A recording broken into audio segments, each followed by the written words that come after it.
আসসালামু আলাইকুম, good morning everyone. আশা করি আপনারা সবাই অনেক ভালো আছেন। আমিও আলহামদুলিল্লাহ ভালোই আছি। আমার নতুন পেজ মাই হ্যাভেনলি হোমে সবাইকে ওয়েলকাম করছি। এই নামেই ইনস্টাগ্রামেও আমার একটা প্রোফাইল আছে, আপনারা চাইলে ঘুরে আসতে পারেন। আজকে যেহেতু ছুটির দিন, স্যাটারডে, তাই ভাবলাম একটা ব্লগ শ্যুট করি। উইকডেজগুলোতে হয় কি অনেকটা তাড়াহুড়া করে কোনো মতে নাস্তা করে বাসা থেকে বের হয়ে যায়। আজকে যেহেতু উইকেন্ড, তাই একটু আয়েশ করেই ব্রেকফাস্টটা করব। গার্লিক বাটার ব্রেড টোস্ট বানাবো। রসুন আগে থেকেই কুচি করে রেখেছিলাম। ধনেপাতা, কাঁচামরিচ, বাটার, লবণ, গোলমরিচ দিয়ে ভালো করে এটাকে মিক্স করে নিচ্ছি। You melt the ice behind my stone cold eyes. I turn to ashes, but only just sometimes. Inhale your smoke, but you still act surprised. It's not my fault when we end up capsized. You call me crazy now, but you don't understand. I'm calling out to you. Can you hear a thing? 'Cause you lit the match that ignites the flame. I'm the TNT. আমার নাস্তা তৈরি। একটা half boil ডিম নিয়ে নিয়েছি। শীতের দেশগুলোতে একটা করে ডিম খেতেই হয়, না হলে দেখা যাবে যে ভিটামিন ডি এর ঘাটতি দেখা দিয়েছে। আজকে আকাশ দেখতে দেখতে নাস্তা করব।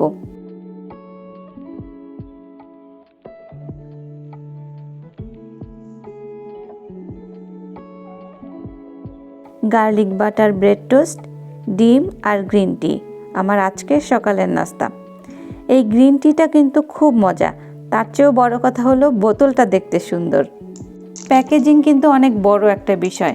কোনো জিনিস আপনার প্রয়োজন না হলেও দেখবেন প্যাকেজিং যদি আপনাকে অ্যাট্রাক্ট করতে পারে, আপনার তখন মনে হবে কি কিউট জিনিসটা, কিনেই ফেলি।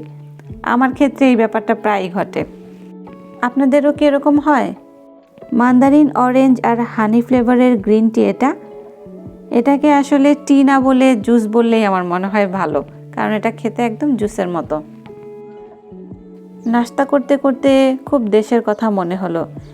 দেশে আমার প্রথম যে বাসাটা ছিল সেটা একদম আমার নিজের হাতে গড়া প্রথম সংসার। বাসাটা পুরনো ছিল কিন্তু খুব মায়া ভরা। সেই বাসাটা ছেড়ে আসতে খুব কষ্ট হয়েছে আমার। সেই বাসাটা আমি একটু একটু করে সাজাতাম। বেশ কিছু ভিডিও আছে আমার সেই বাসার, আপনাদের সাথে ইনশাল্লাহ আস্তে আস্তে শেয়ার করব সেগুলো। দুপুর গড়িয়ে এখন প্রায় বিকাল। এত তাড়াতাড়ি সন্ধ্যা নামে এখানে ভালো লাগে না একদম। দেশের বাইরে আসার পর আর হাতে রং তুলে নেওয়া হয়নি। সব কিছু কিনে এনেছি, আজকে ভাবলাম কিছু একটা আঁকি। এই ফ্রেমটা কিছুদিন আগে কিনে রেখেছিলাম, এটার জন্যই ছোট একটা কিছু আঁকবো ভাবছি। একটা রঙের সাথে আরেকটা রং যখন মেশাই, এরপর যে নতুন একটা রং আসে, সেটা দেখতে খুব ভালো লাগে আমার।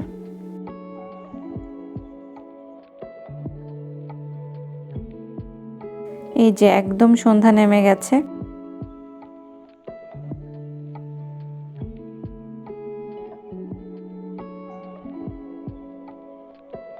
ক্যাকটাস আমার অনেক পছন্দ।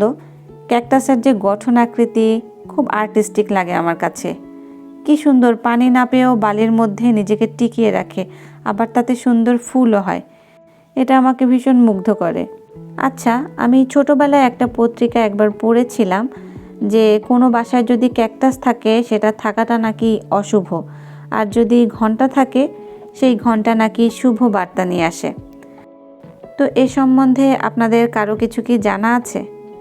যদিও এসব বিশ্বাস করতে হয় না, তারপরও যদি কেউ আপনারা জানেন তাহলে আমাকে কমেন্ট করে জানাবেন।